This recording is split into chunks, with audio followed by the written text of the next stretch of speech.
Have you ever had one of those moments where you just stop and think, is this it? Like you're going through the motions, but a part of you is screaming that there has to be something more? Well, today we're diving into that exact experience. We're going to explore the spiritual awakening, not as some vague idea, but as a real journey of profound personal change. And you know what?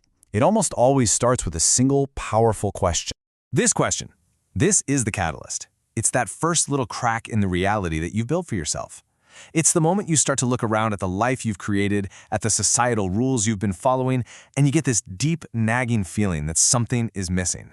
Even if it all looks perfect on the outside, on the inside, it just feels empty. So what are we really talking about here? A spiritual awakening is basically a fundamental reorganization of your consciousness. Think of it like this. You're shifting gears. You're moving from living life on autopilot, just reacting to things, to a state of much deeper awareness and connection.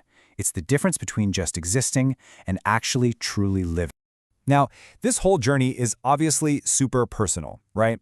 Everyone's path is unique, but there is a common map that a lot of people tend to follow. It's not always a straight line. You might jump between stages or circle back, but understanding these 5 stages can be a huge help in making sense of what's happening to you.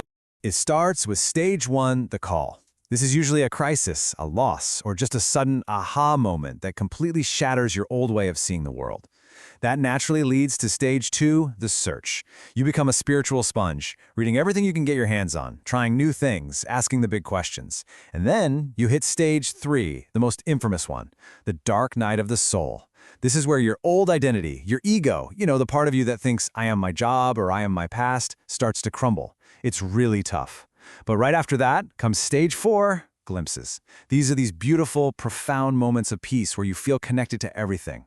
And finally, there's stage 5, integration. This is where you learn to bring all these new insights into your regular, everyday life. Okay, so how do you even know if this is happening to you? Well, this whole internal shakeup isn't just happening in your head. Oh no, it shows up in very real, very tangible ways in your body and your emotions. Let's get into some of the signs. Physically, you might notice some really weird stuff. A big one is sleep disruption, especially waking up for no reason between 2 and 4 a.m. You might also find yourself becoming super sensitive to loud noises or bright lights. A lot of people also report a strange tingling or pressure at the top of their head or between their eyebrows, what some people call the crown chakra opening up. And your energy levels? Totally all over the place. One day you're exhausted, the next you're buzzing with creative energy. And the emotional and mental shifts are just as big. Your intuition gets dialed way up. You just know things without knowing how you know them. You start seeing synchronicities everywhere, like repeating numbers or meaningful coincidences. Your empathy deepens, but at the same time, you might completely lose interest in climbing the corporate ladder or chasing status. And through it all, there's this growing, profound sense of finally coming home to who you truly are. Now, this is a really, really important point. A lot of these symptoms, feeling lost, being tired, questioning everything, can look a lot like clinical depression. And it's crucial to know the difference. With depression, there's often a feeling of being worthless or broken. In an awakening, it's more a feeling that the idea of you, the ego, is what's dissolving.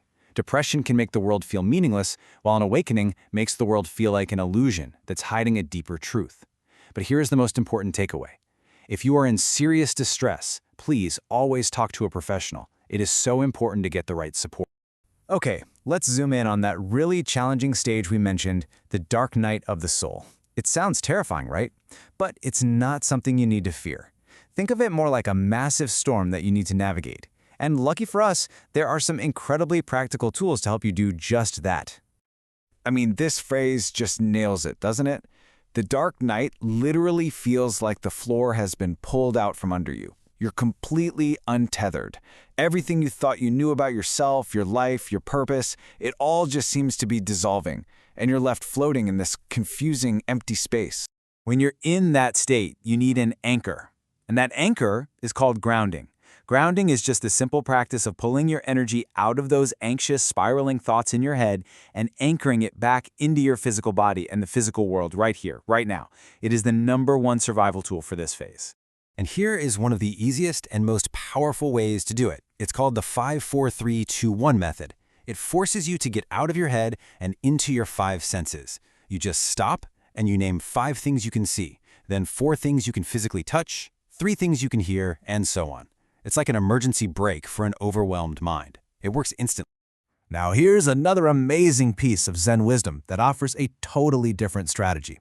When your mind is completely lost in big, cosmic, chaotic thoughts, the solution isn't to think even harder, it's to do something simple, something physical, something real. Exactly. The problem with spiritual overwhelm is that it's your mind, your ego, trying to think its way out of a crisis that can't be solved by thinking.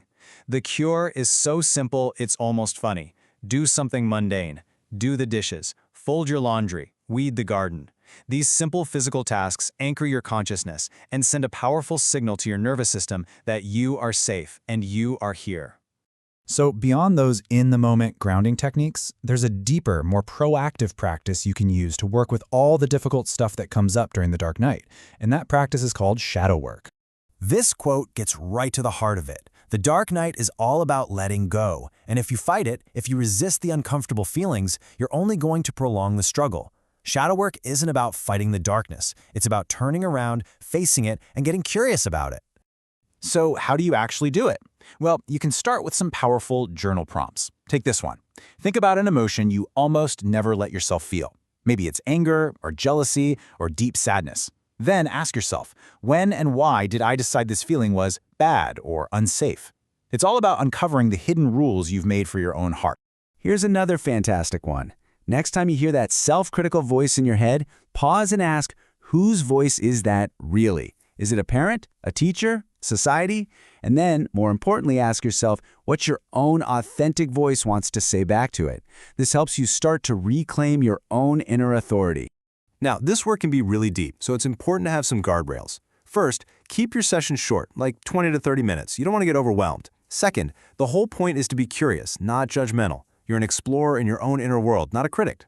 And finally, always practice aftercare. Do something nice and grounding for yourself afterward, like making a cup of tea or walking in nature, to help you transition back gently. All right, so after the intensity of the dark night and those beautiful glimpses of truth, you arrive at the final, and really the longest part of the journey, integration. This is all about bringing everything you've learned back down to earth. And this right here is the real goal. The point of an awakening isn't to float off into the cosmos and leave your life behind. It's about integrating your new awareness into your everyday reality. It's about finding something sacred in the simple act of washing the dishes. It's about bringing true presence to your job and building relationships that are based on real, honest connection. And that brings us to our final thought, a question that gets to the absolute core of this whole journey. It challenges you to look past all the labels, all the roles you play, all the things you have, and ask yourself this: if you lost it all tomorrow, who would be left? Answering that question, that's the whole adventure.